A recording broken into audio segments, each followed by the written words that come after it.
अब मैं जीवन में कभी सफल नहीं हो पाऊंगा।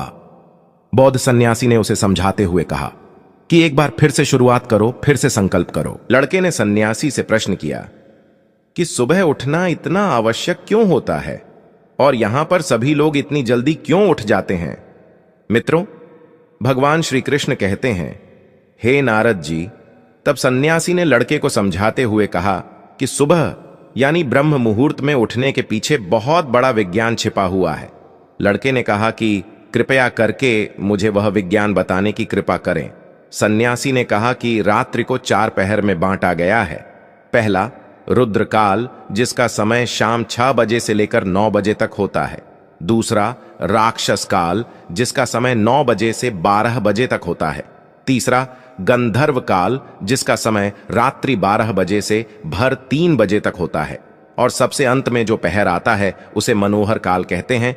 इस समय को ब्रह्म मुहूर्त या अमृत बेला के नाम से भी जाना जाता है। इसका समय 3 बजे से सुबह 6 बजे तक होता है।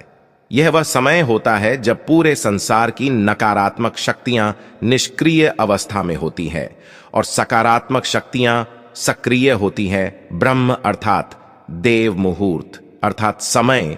ब्रह्म मुहूर्त का अर्थ देवों का समय होता है। मित्रों, भगवान श्री कृष्ण कहते हैं, हे नारद जी। व सन्यासी आगे कहते हैं, इस समय देव धरती विचरण कर रहे होते हैं और जागृत मनुष्य पर उनका बड़ा ही सकारात्मक प्रभाव पड़ता है। ब्रह्म मुहूर्त ऐसा समय होता है जिसमें मनुष्य का मस्तिष्क बिल्कुल खाली होता है। इसमें किसी प्रकार की कोई विचार नहीं होते हैं और जब इस समय व्यक्ति अपनी पुस्तक खोलकर पाठ का अध्ययन करते हैं तो उन्हें सब कुछ जल्दी जल्दी याद भी होता है और यह लंबे समय तक याद रहता है। यह ऐसा समय है जिसमें हम ज्ञान को समझने का प्रयास करते हैं। इस कारण और आश्रम के सभी शिष्य और संसार में बहुत से ज्ञानी लोग ब्रह्म मुहूर्त में ही उठ जाते हैं। प्राचीन काल में रोशनी का कोई स्रोत न होने के कारण लोग अपने दिन का समापन सूर्यास्त के साथ और आरंभ सूर्योदय के साथ करते थे। यह एक तरीका है जिससे मानव जीवन प्रकृति के साथ तालमेल बनाकर चलता है। मित्रों, भगवान श्री कृष्ण कहते हैं, हे नारद जी।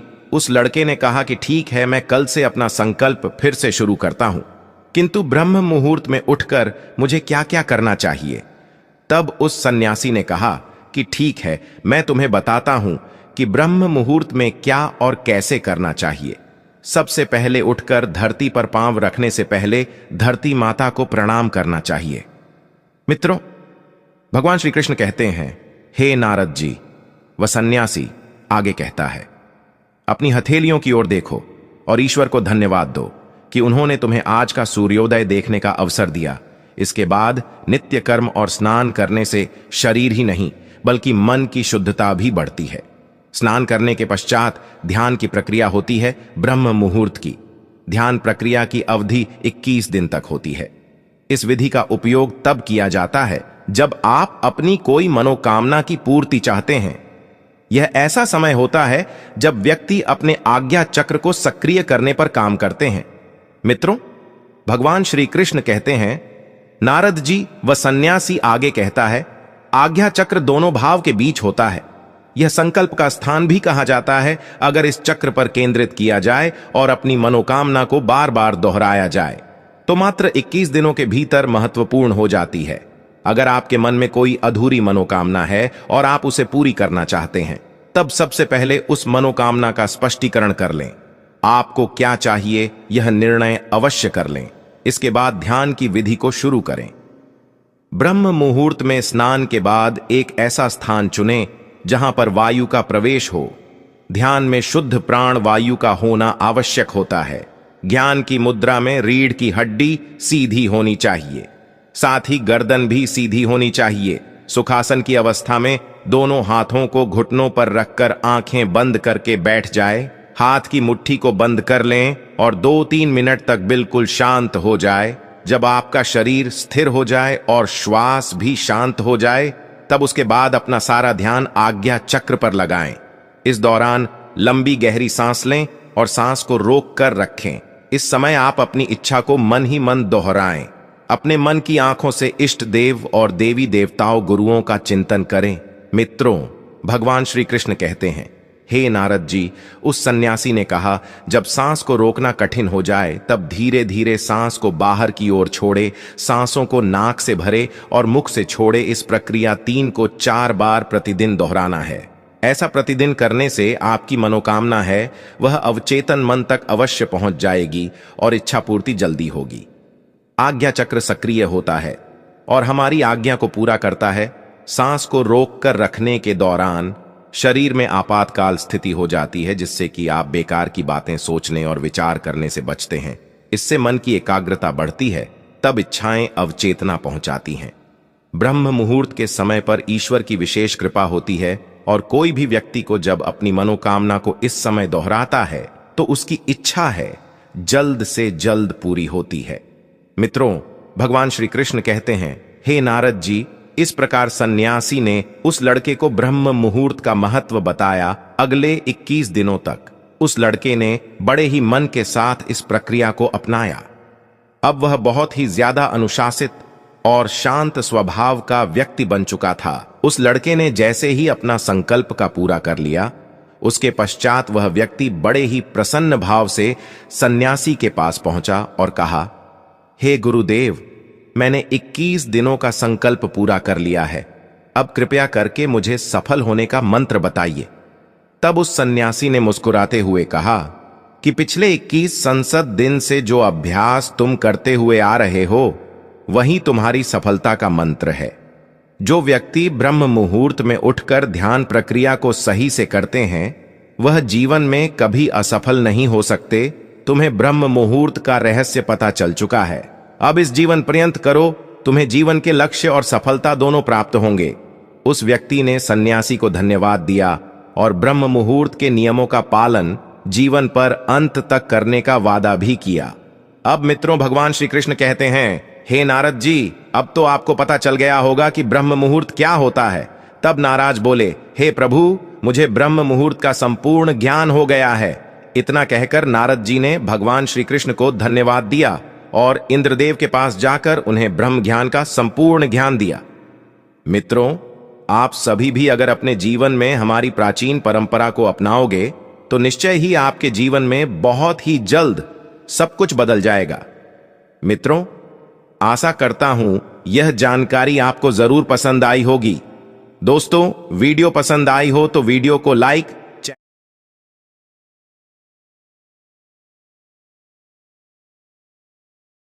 मित्रों, क्या आपको पता है कि महापुरुष क्यों कहते थे कि जो जागत है वह पावत है, जो सोवत है वह खोवत है।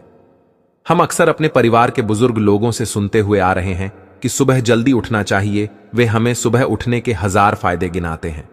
सभी बच्चों की मम्मी अपने बच्चों को स्वयं सुबह उठाती है, किंतु हमारी नई पीढ़ी तो देर रात तक जागते हैं और सुबह देर तक सोने को बड़ा ही फैशनेबल मानती है। दरअसल हमारे परिवार के लोग सुबह जल्दी उठने को लेकर जो भी बातें बताते हैं, उनके पीछे बहुत बड़ी आध्यात्मिक बातें छिपी हुई हैं। इतना ही नहीं, सुबह जागने को विज्ञान भी कहता है। वहीं विज्ञान उन्हें उनके पूर्वजों ने सिखाई थी और अब वह हमें सिखा रहे हैं। सुबह के समय का जो मुहूर्त होता है उसे ब्रह्म मुहूर्त के नाम से जाना जाता है और इस समय हमारा दिमाग, प्रकृति के वातावरण और जो सुबह ब्रह्म मुहूर्त में उठता है उस व्यक्ति के साथ सब कुछ बहुत ही सकारात्मक रूप से सक्रिय होता है।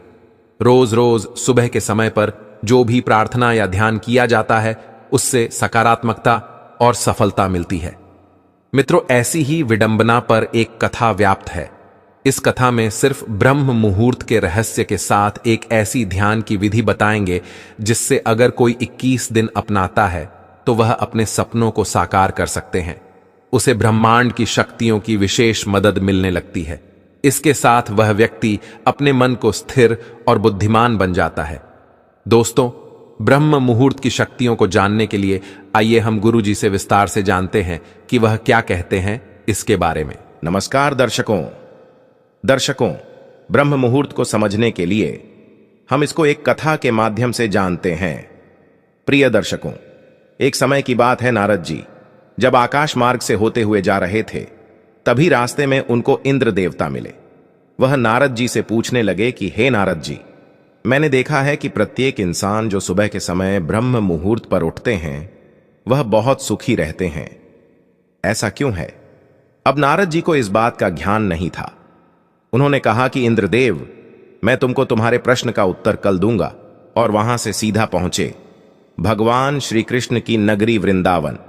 और वहां पहुंचकर उन्होंने देखा कि भगवान श्री कृष्ण एक पेड़ के पास खड़े होकर बांसुरी बजा रहे थे।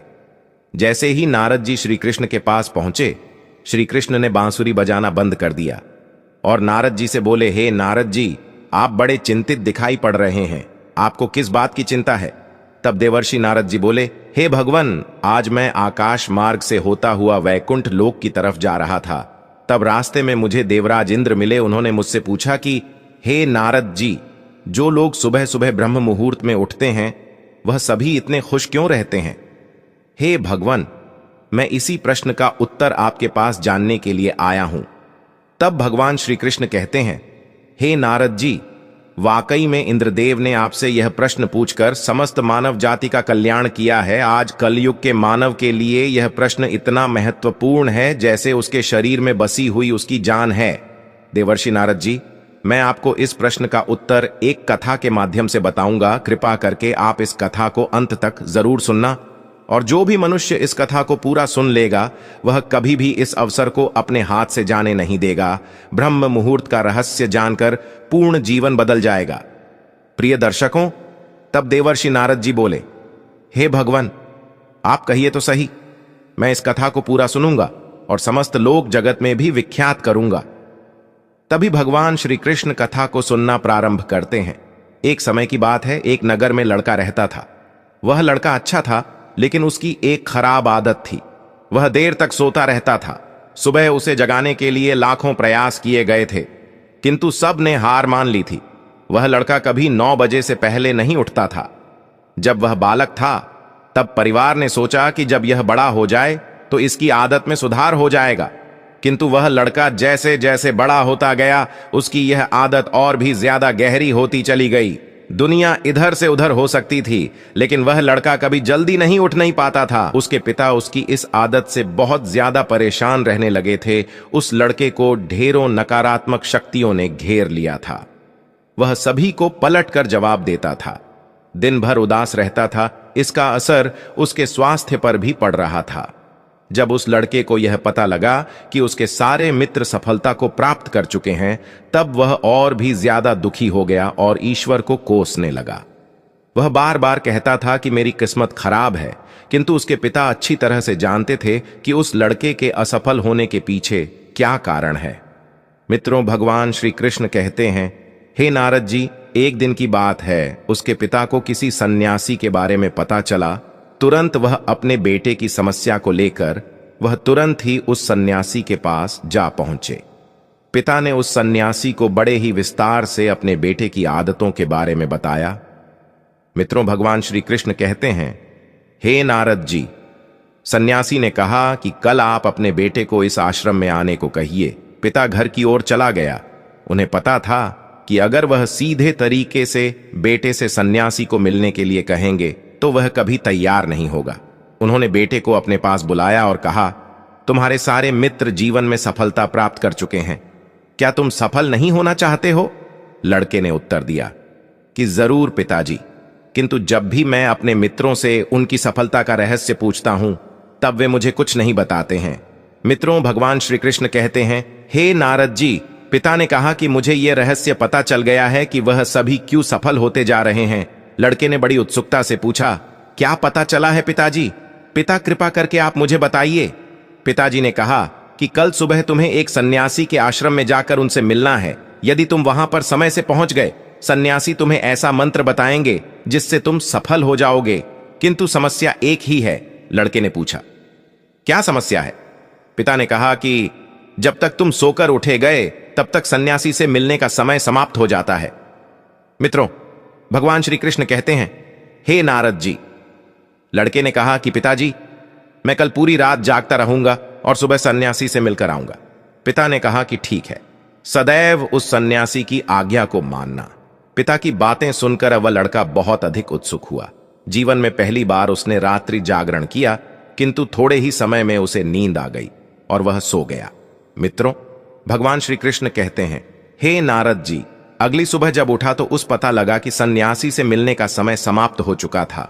उसके पिता ने लड़के की ओर देखा और कहा कि तुम जीवन में कभी सफल नहीं हो पाओगे, जाओ जाकर सो जाओ। पिता की यह बात सुनकर लड़के को बहुत दुख हुआ। उसने मन ही मन स्वयं को चुनौती दी कि कल सुबह वह सन्यासी से मिलने अवश्य जाएगा। उसने अपने हाथ में एक छोटा सा एक घाव बना लिया।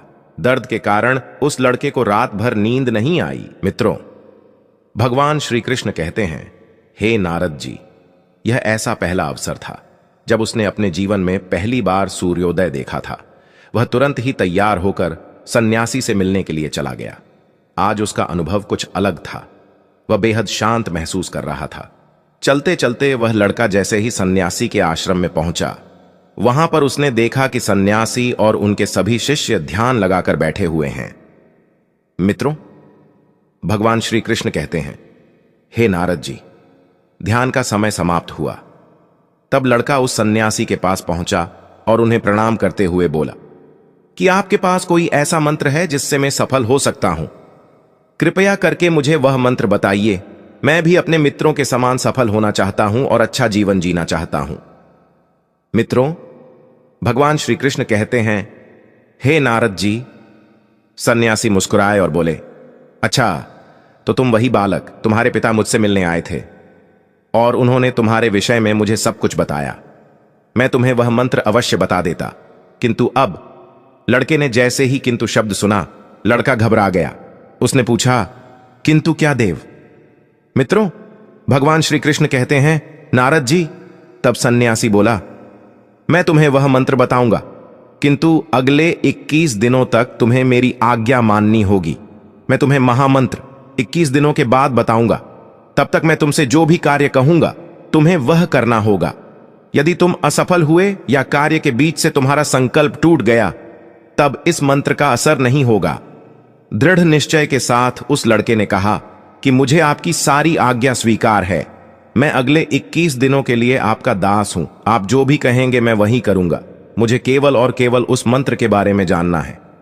मित्रों, भगवान श्री कृष्ण कहते हैं, हे नारद जी। सन्यासी ने कहा कि ठीक है, कल से तुम्हारा कार्य शुरू होगा। तुम इसी आश्रम में निवास करोगे। वह लड़का आश्रम में निवास करने के लिए तैयार हो गया। बौद्ध सन्यासी ने कहा कि यहां रहते हुए तुम्हें ब्रह्म मुहूर्त में उठना होगा और दूसरे शिष्यों की तरह ध्यान और तप करना होगा। साथ ही आश्रम के कार्यों में भी सहायता करनी होगी। ध्यान रहे, यह संकल्प टूटना नहीं चाहिए। मित्रों, भगवान श्री कृष्ण कहते हैं, हे नारद जी। अब लड़का सन्यासी की बातों से सहमत हो गया। अगले दिन से उसके कार्य के दिन की शुरुआत थी। इस बार लड़का इतना दृढ़ निश्चय था, किंतु 1 सप्ताह बीतने के पश्चात ही उसका संकल्प टूट गया और वह 8वें दिन देर तक सोता रहा। जब वह जागा तो उसने कहा कि मुझसे कितनी बड़ी भूल हो गई है। वह रोते हुए सन्यासी के पास पहुंचा और कहा कि हे गुरुदेव, मेरा संकल्प टूट गया।